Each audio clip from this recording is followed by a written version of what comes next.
And so there's a lot the government can do.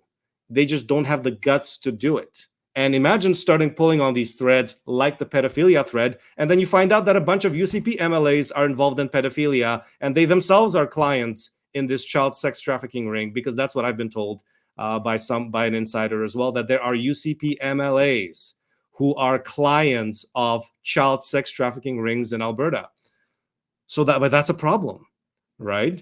Maybe that's why not everyone's looking the other way and doesn't want to deal with the problem, because who knows, once you start unraveling, who knows who's going to be exposed.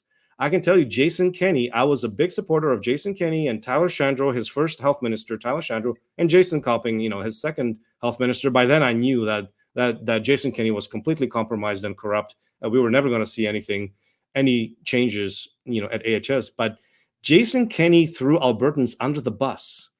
I mean, he sold us out. Now, whether he sold us out because they had blackmail on him, or whether he sold us out because, he landed softly in one of these corrupt law firms, Bennett Jones, right. That is, that is in AHS's pocket. And now he's a senior advisor to some gigantic law firm and getting a nice, retirement salary, probably $300,000 as a consultant.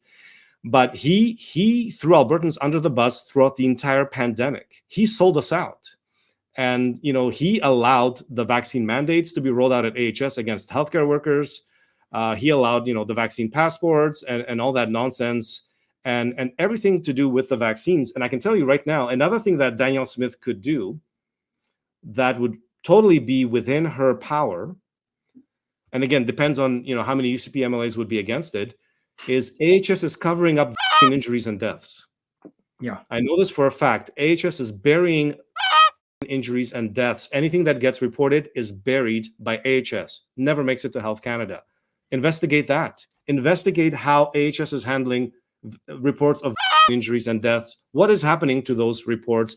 Who is threatening doctors to not file injury reports? Well, the college is threatening the doctors because they'll say you're engaging in hesitancy and you're going to lose your license because of that. So she can terminate the college, dissolve the college, create a brand new independent Alberta college that is public. It's a public entity, fully responsive to the provincial government and really responsive to Albertans, Alberta voters, because that's what it should be. It's, these institutions, these public sector institutions are supposed to serve Albertans, not the other way around, right? They serve us. And they're not there to, launder $23 billion that AHS gets every single year, and then everyone gets a little cut, so everyone keeps their mouth shut. Because that's the healthcare system we have now. It's a gigantic money laundering operation with billions of dollars disappearing into a black hole. And then, they'll use the bare minimum of the money that they have to pay the healthcare workers and to give us, completely crappy healthcare services. With 20 hours wait times in emergency rooms. And you just, you mentioned earlier before we came on the show that there's, in your small town, there's emergency rooms that are closed because doctors are not available. By the way, you could have those doctors available. That money that is allocated for the provision of those services is stolen. It's laundered. There's a reason why they close those departments, because that money then gets stolen. Alberta taxpayers paid for provision of services, of those clinical services. Even when the ERs are shut down, those services are paid for. That money is stolen. I saw it in my own department. We were kept 2 radiologists short for over a year, and that money was stolen because the moment we said, hey, bring another radiologist from another province, we're behind 1,000 CTs and MRI reports. We need somebody to come from the outside, help us out because we're short-staffed. They said, shut up, the money's gone, right? So they steal money right out of the healthcare system that is clinical money. And that's not even to count the hundreds of millions of dollars that go to legal fees to protect these corrupt 3,100 AHS managers and executives. When they commit a crime, they get access to the best lawyers in Alberta, corporate lawyers that are probably getting paid up to $1,000 an hour. And there's whole teams of them.